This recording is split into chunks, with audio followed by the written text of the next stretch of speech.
and greenery and conveniently filling in any gaps in between the flowers. Stenciled cakes are stunning, but stencils are expensive to buy for each cake you decorate.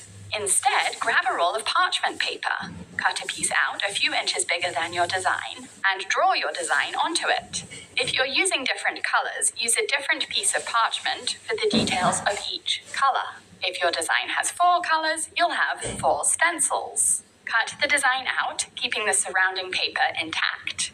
You'll need a cold cake for stenciling so that the buttercream frosting chills and sets and gets really firm. And that way you won't damage it when you press the stencils against it. When you take the cake out of the fridge, tiny beads of condensation will form after a few minutes.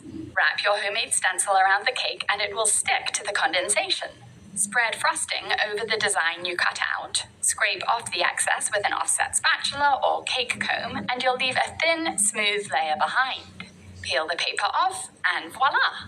Repeat with the rest of the stencils if you're using more than one color. You'll need to put the cake in the freezer for about 5 minutes in between each one to set the previous color, so that the parchment paper doesn't smudge the details you've already stenciled onto the cake. Use a toothpick to tidy up any smudges or texture on the buttercream, and ta-da!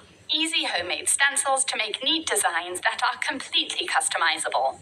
For even, level cake layers like these, you could let your cake layers cool and then trim the tops to get rid of the domes. Wrap your cake pans with baking strips before baking. These need to be soaked in water for 5 minutes and then squeezed so that they're very damp but not dripping wet.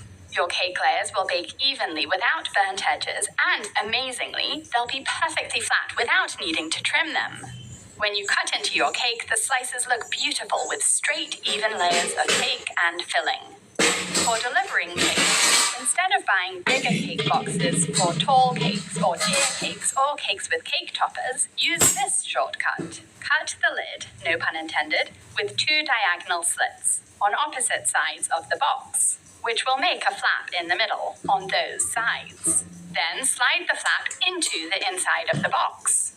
The shorter you cut the diagonal slits, the higher up you'll raise the lid to make more space for your cake.